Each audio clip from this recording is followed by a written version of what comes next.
Hey guys, welcome to Yu-Gi-Oh! Dueling Corner. Today I'm doing a deck profile on my chain burn deck that I took to YCS Philly. I've made a couple edits, but I will explain in the video what has changed. The record was 5 wins, 2 losses, 2 draws, and I came 252nd place. I had 17 points, I needed 19 to make day 2. That was only 1 more win. You only get 1 point on draws, 3 on wins, and 0 on losses. My 2 draws were in round 1 and 2 to inzektors. Timed out in the second siding, so I had lost game 1, I had won game 2, and we were siding for game 3. Time ran out and they wouldn't let us start game 3. And the other draw was we timed out in game 2. I had more life points, so I won game 2, but they wouldn't let us start game 3. It would have been simple wins in game 3 because I have to burn you once and then stall you out for the rest. So it was kind of annoying to draw. I wasn't really slow playing. It's just, it's what happened. And then I had lost in the 9th round, which was the final round for day 1, to inzektors. I had versed 6 inzektors that day, and that was my only loss in the inzektor deck. He had side decked only 1 decree. He happened to draw it game 2 and 3 like first hand, and I had sided like 3 MSTs and a breaker, and I didn't draw my MSTs or breaker. So it was just one of the things that kind of happened. And my other loss was to another chain burn deck. So let me get to the video and show you how I run chain burn. Personally, I run 3 lava golems. Now, people think that's way too much. Some people think you should only run 1 or 2. But here's my logic behind running 3. If you are versing Dino Rabbit or 6 Samurais or any deck that goes into Beast, Brachyon, Shien, or Yugioh, you're going to want these to get over those and not really go negative on those monsters. Another reason you'd want these is because of Thunder Kings. Thunder King doesn't really affect you at all except for power duality, but you could still sack it for Lava Golem. Plus you have 2 Ajama tokens in the deck, Ajama Trio. So you can still sack the Ajama Trio for Lava Golem. Lava Golem is a special summon that cost is to tribute. So the Ajama Trio, it still works. One change I made that I wasn't doing at YCS Philly is I was only running 2 Battle Faders in main and 1 in extra. But I found that I was siding into the 3rd Fader every game 2. And I was leaving it in for game 3, so I decided to put 3 in the main deck. I took out Time Lord. I thought it was going to be a good card, and it's actually a bad card because you want them to accumulate field, so you burn them more for Just Desserts and Barrel, and I don't want them losing their field. So it was kind of a pointless card for me, so I put in another Battle Fader. And one note on the Battle Fader is a lot of people don't seem to run this in chain burn, and they're afraid of warning. But if your opponent's going to pay 2,000, that just makes it easier for me to burn you for a game. So you just have to manage your life points correctly. You want to leave enough life points where you can tank a hit. So let's say you have 3,000 life points left, and that's how much you would probably want to leave if you're versing like Chaos Dragons. The monsters are typically like 25 or 28. Red Eyes, Darkness Metal. So you leave enough so in case they warning your Fader, then you could drop a Swift Scarecrow next. So you just have to manage your life points correctly in order to play these. So it really helps. Plus, if they use Decree, and then you don't have as many dead cards in your main deck. Then I run 3 Swift Scarecrows. I prefer stalling in this deck. I like them to accumulate hand and field. So Secret Barrel does more, so Just Desserts does more, so Ceasefire does more. It makes the deck a lot more consistent, and you can't really prevent Scarecrow. So I mean, macro doesn't affect it, and yeah, it's a great card. Then I run 3 Power Dualities. The only thing this might conflict with is Lava Golem, but this pretty much gets you any card you need. If you need a stall card for insurance, it gets you the stall card. If you need a burn card for game, it gives you the burn card. So power dualities are amazing in this deck. Then I run 3 One Day of Peace. Amazing card for any deck that pretty much doesn't attack. It's really great in chain burn because you can, just go 1 day apiece. You draw a card, so the card replaces itself. Plus, it gives you another turn, so they can't attack. So then you end up drawing again for your next draw phase. So in that sense, it is a +1. And them accumulating cards just helps you again with a secret barrel, or if they summon or set whatever card they drew, then just desserts will do more. So 1 day apiece is an amazing card. You don't want to activate any burn cards when you activate 1 day apiece, unless you want to chain to it. Then 2 chain strikes, because it's limited to. It's a good card. Actually found myself siding it out. It's just that's player preference. You want to activate it as a chain link, typically 4 or higher. You want to at least minimum do 1600 damage with it. If you can do 24, that's amazing. So it's a good card. I like it. Then I have 3 Threatening Roars. Another card that you might not see in every chain burn deck. I like it because, again, I want my opponent to accumulate cards. I just want to stall them out, and I want to keep drawing and them to put more cards on the field for me to burn them for. So it's a good card. And with all the stall you run in this deck, Chaos Dragons is a really easy win. So it really helps. 1 Ceasefire. Cool thing about this is, if they attack, you drop the Battle Fader, and then you set the Ceasefire, then you can Ceasefire them and burn for more damage because of your Battle Fader, because it's all effect monsters on the field. So it doesn't burn for Drama tokens on the field. Just one note. 3 Legacy of Yugioh.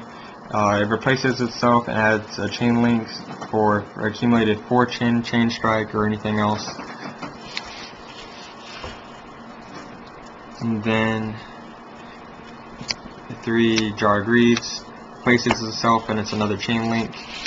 Just helps you go through the deck and get you the burn cards you need. And they could waste their MSTs on it, which helps. 3 Accumulated Fortunes, activated chain link 4 or higher. It's pretty simple. You go, let's say Jar of Greed, Legacy of Yugioh, and Threatening Roar, and then you can activate this as the 4th card, and then you draw 2 cards. The only rule with this is you can't activate it if you activated 2 of the same name in the chain link. So you can't go to Jar of Greed, something else in this. So it has to be different names. But one tip is you can chain accumulated to accumulated, so that works. 2 Ajama Trio. It's limited to an amazing card. It works with Secret Barrel and it works with Just Desserts, and you can special summon Lava Golem by tributing them, so it can really help you. And sometimes if you get lucky, you could completely lock their field down, which is funny. Plus it does burn damage when they're destroyed. So a very good card. 3 Just Desserts. I wouldn't want to do less than 1500. Typically I aim for 2000. The max damage is 2500. So it's an amazing card. And then you have Secret Barrels. Another reason why I run so much stall is I want them to accumulate cards. If they have 10, this does 200 for every card they have. So in hand, field, in hand and field. So if they have minimum 10 cards, then you're burning for 2000. Monster, you go Jumbo Trio, and they have 2 other monsters. That's 5. And if they just have 5 in their hand, or 3, a couple in their hand, a couple on the field, you've already done 2000. And you can do a lot more than that if the game goes longer. Then I run 2-dimensional walls. The reason I don't run Magic Cylinder is because they can use Forbidden Lance and it will stop it. With Dimensional Wall, it affects the player, so Lance doesn't work. The reason I only run 2 and not 3 is because it's a negative when versing Inzektors. They're just going to pop it. So I figured that I can afford having 2 minuses against Inzektors for having an amazing card versus any other deck, Heretics or Chaos Dragons or possibly Dino Rabbits. So it's a good card. I just don't like having a lot of minuses versus Inzektors, and it was a good thing because I had versed like 6 Inzektors in YCS, and I didn't verse a single Chaos Dragon, sadly, because it's the best matchup.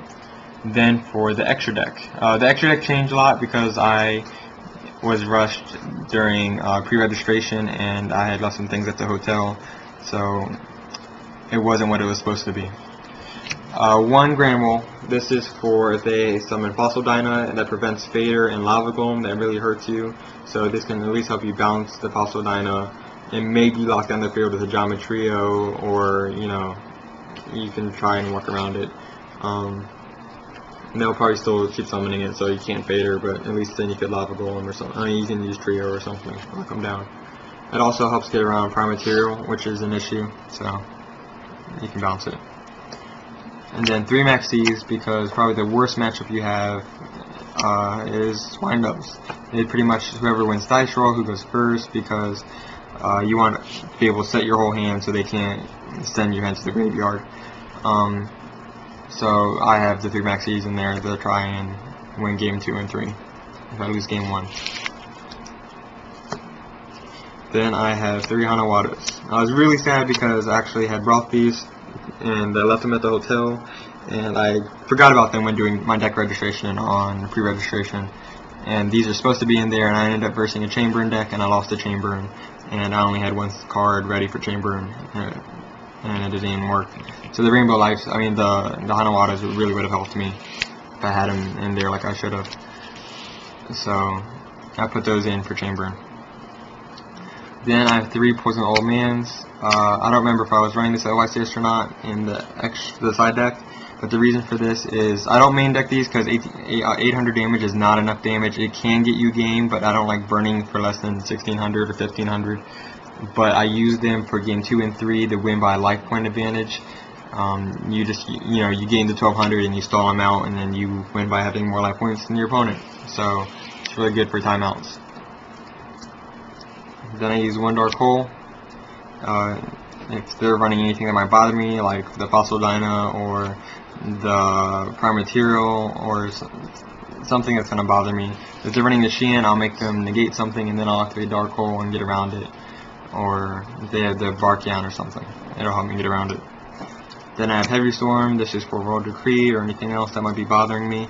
The only issue with Heavy Storm is that if you had set your hand and they went first and they activate World Decree and then all you have on the field is trap cards, then you're going to have to go really negative and use Heavy Storm. But if they activate World Decree and you have not activated anything yet, then the Heavy Storm is really good. Plus they probably overset and they can't activate their own traps, so you can plus on that.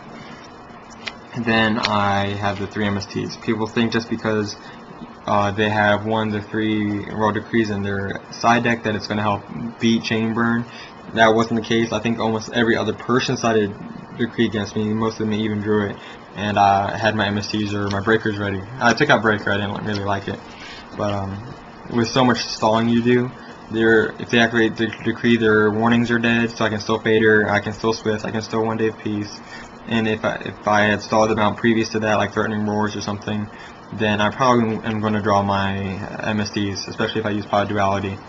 So, Roar Decree doesn't mean you're going to win against a Chamberlain deck if they're playing it right. And then for the extra deck, and you're like, what? Extra deck?